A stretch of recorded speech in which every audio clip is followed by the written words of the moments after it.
Hello friends, welcome back to my channel রিনার রকমারিতে সকলকে স্বাগত। আজ শেয়ার করব ফ্রুট কেকের রেসিপি। এই কেকটা বানানোর জন্য এখানে আমি কিছু লবঙ্গ, দারচিনি আর একটু জায়ফল নিয়েছি। এই মশলাগুলোকে প্রথমে আমি গুঁড়ো করে নিলাম। এখান থেকে 1 চামচ আমি মশলাটা নিলাম, আর এবারে গ্রাইন্ডার জারের মধ্যে চিনিটা গুঁড়ো করে নেব। এখানে আমি 1/4 কাপ নিয়েছি ব্রাউন সুগার। এখানে ব্রাউন সুগারের বদলে আপনারা এমনি নর্মাল যে সাদা চিনিটা হয় সেটাও নিতে পারেন। চিনিটাকে আমি গুঁড়ো করে নিয়েছি। এবার চিনিটাকে একটা বাটিতে আমি রেখে দিলাম। চিনিটা গুঁড়ো করে নিলে যখন আমি মিক্স করব একটু সুবিধা হবে। আর এখানে নিয়েছি কিছু নাটস, এখানে নিয়েছি আমন্ড, আর নিয়েছি আখরোট আর কাজু। এই বাদামগুলোকে আমি খুব ছোট ছোট টুকরো করে কেটে নেব। আপনারা এখানে আরও যে পেস্তা বাদাম হয় কিংবা যে চীনা বাদাম সেগুলোও নিতে পারেন। সমস্ত বাদামগুলোকে আমি ছোট ছোট করে কেটে একটা বাটিতে তুলে রেখে দিলাম। এখানে নিয়েছি দুটো আমি অরেঞ্জ ক্যান্ডি। এই অরেঞ্জ ক্যান্ডিগুলোকেও আমি ছোট ছোট করে কেটে নেব। অরেঞ্জ ক্যান্ডির বদলে অরেঞ্জের যে খোসাটা আপনারা সেটাও নিতে পারেন, সেটাকেও এইভাবে ছোট ছোট করে কেটে নিলে একই হবে। মানে এই যে আমি খুব ছোট করে এগুলো কেটে নিয়েছি, এগুলো খাওয়ার সময় মুখে পড়লে খুব ভালো লাগবে। এই অরেঞ্জ ক্যান্ডির টুকরোটাও রেখে দিলাম। এবার আমি একটা বড় পাত্রের মধ্যে নিয়ে নিলাম 1/4 কাপ সাদা তেল, আর নিচ্ছি 2 চামচ বাটার। বাটারটা রুম টেম্পারেচারে রাখতে হবে, সেরম বাটারই নিতে হবে। এবার এই তেলের সঙ্গে বাটারটাকে খুব ভালোভাবে মিশিয়ে নিতে হবে। একটা হ্যান্ড হুইস্কার দিয়ে আমি ভালো করে মিশিয়ে নিলাম। এবার এর মধ্যে গুঁড়ো করে রাখা চিনিটা আমি মিশিয়ে দেব। চিনিটা খুব ভালো করে মিশিয়ে নিতে হবে এই তেলের সঙ্গে আর বাটারের সঙ্গে।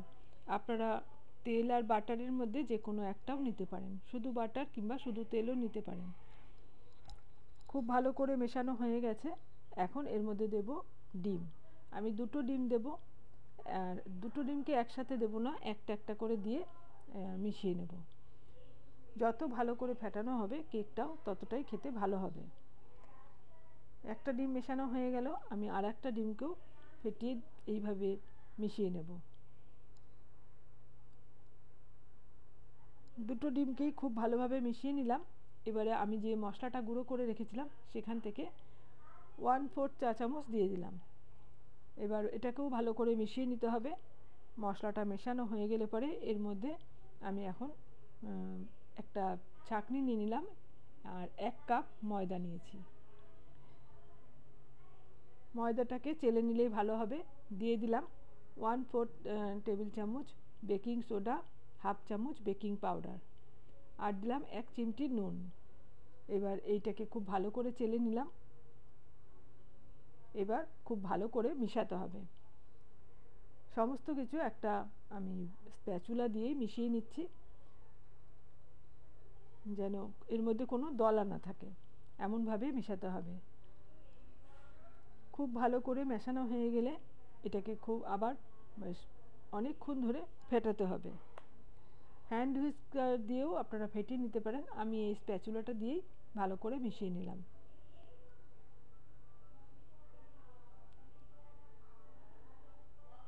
বেশ অনেকক্ষণ সময় আমি ফেটিয়ে নিয়েছি। দেখতেই পাচ্ছেন এটা ঘনত্বটা কেমন হয়ে এসেছে। আর প্রায় 10 মিনিট ধরে আমি এটাকে ফেটিয়েছি। খুব ভালোভাবে মেশানো হয়ে গেলে পরে আমি এর মধ্যে আগে থাকতে কমলা লেবুর রসের মধ্যে ভিজিয়ে রেখেছিলাম বেশ কিছুটা টুটি ফুটি আর 2 রকমের কিশমিশ। এগুলোকে আমি একটা কমলা লেবুর রসের সাথে আগের দিন রাত্রিবেলা ভিজিয়ে রেখেছিলাম। এখন এইটাকে দিয়ে দিলাম।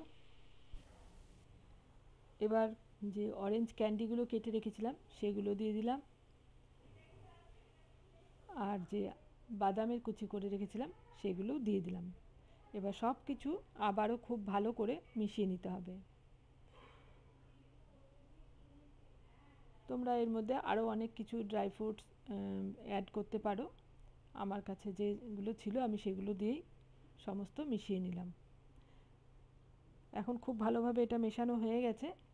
এখন এদিকে আমি একটা কেক মোল্ড রেডি করে নিয়েছি।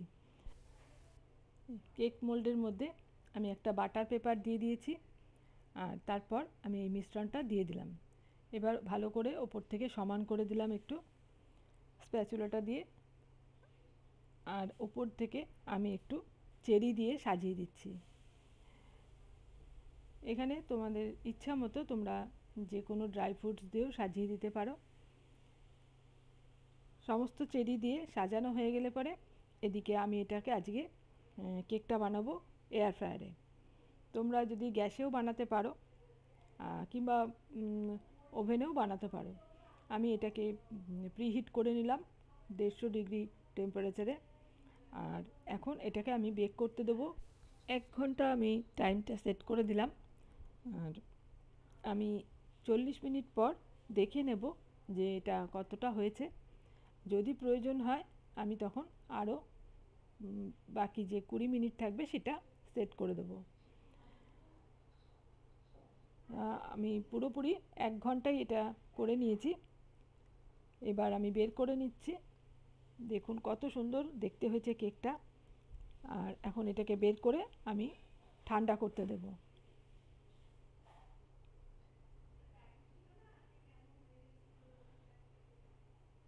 এখন আধ ঘন্টা পর এটা ঠান্ডা হয়ে গেছে, আমি বের করে নিলাম। আর এখন এইটা মোল্ডের থেকে বের করব। এই যে বাটার পেপার দেওয়ার জন্য খুব সহজেই মোল্ড থেকে কেকটা বেরিয়ে এলো। এখন এই বাটার পেপারটা ছাড়িয়ে নেব। সব দিকটা ছাড়িয়ে নিলাম। কেকটা খুব সুন্দরভাবে বেক হয়েছে, দেখেই বুঝতে পারছেন কেকটা কত সুন্দর হয়েছে। আপনারাও বাড়িতে এইভাবে খুব সহজেই এই কেকটা বানিয়ে ফেলতে পারবেন।